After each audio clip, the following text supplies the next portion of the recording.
The number 7 is a big deal in the Bible. Yeah, in biblical Hebrew, the word 7 is connected to the idea of fullness or completeness. And that's something we all long for, but don't often experience. Instead, we find ourselves working endlessly, fighting back chaos with no real rest. Yes.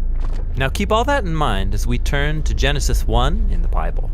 It begins with darkness and disorder, but then God speaks to bring about light and order so that life can flourish. And this happens over the course of 6 days. Each day is marked with the phrase, "There was evening and there was morning." But on the 7th day, something special happens. God stops and rests. Right. Creation is brought to its completion on the 7th day. And that phrase, "there was evening and there was morning," it doesn't appear on day 7. It's like a day with no end. On the 7th day, God's presence fills his creation. The land provides for all of God's creatures, including humans, who are appointed to rule the world with God forever. Kings and queens of the 7th day rest. I can get into that. But the humans are deceived by a dark power, and they forfeit that rest. They're exiled into the wilderness, where they have to work as slaves to the land. Until they die and return to the dust from which they came. But God wants to restore humanity back to that 7th day rest. So he chooses to give the family of Israel that experience of ultimate rest so they can share it with others. But how? They're in Egypt, slaves to an oppressive empire who's grinding them into the dust. So God confronts Egypt and he liberates the Israelites, taking them through the darkness and chaos on the way to the promised land. Now, while they're on their way, they find themselves in the wilderness. It's easy to get lost. Life is a struggle.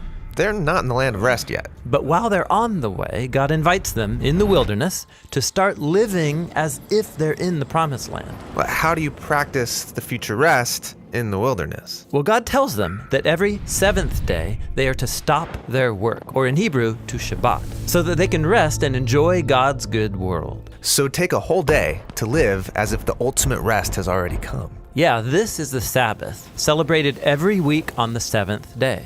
But there's more. The Sabbath is just one of 7 festivals that Israel practiced every year, each one anticipating that 7th day rest. That is a lot of 7s. And there's even more. Every 7 years, the Israelites were to liberate slaves, forgive debts, and let the land rest for a whole year. And then, every 7 times 7 years was the ultimate 7th day rest, called the Year of Jubilee. If anyone had lost their land or gone into debt, all was forgiven, everything restored.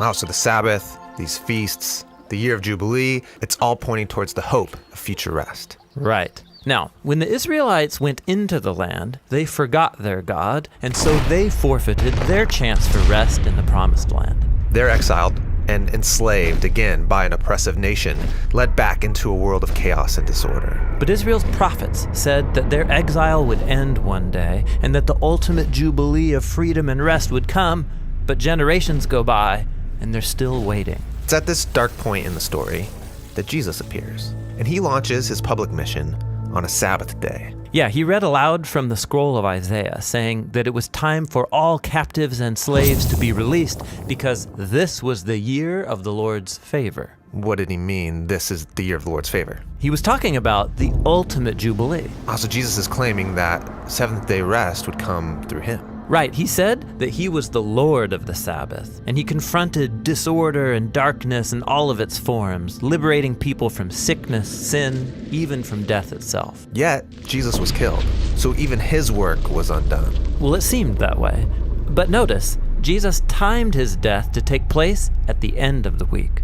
His body rested in a tomb during the Sabbath, and on the 8th day, he rose from the dead. Oh wait, the 8th day? You mean the first day of a new week? Exactly. Jesus' resurrection was like the first day of a new creation, where God's light and life broke into the darkness. So because of the resurrection, we have hope in God's promise of future rest. But we're not there yet. It's like we're still in the wilderness, where we experience struggle and pain.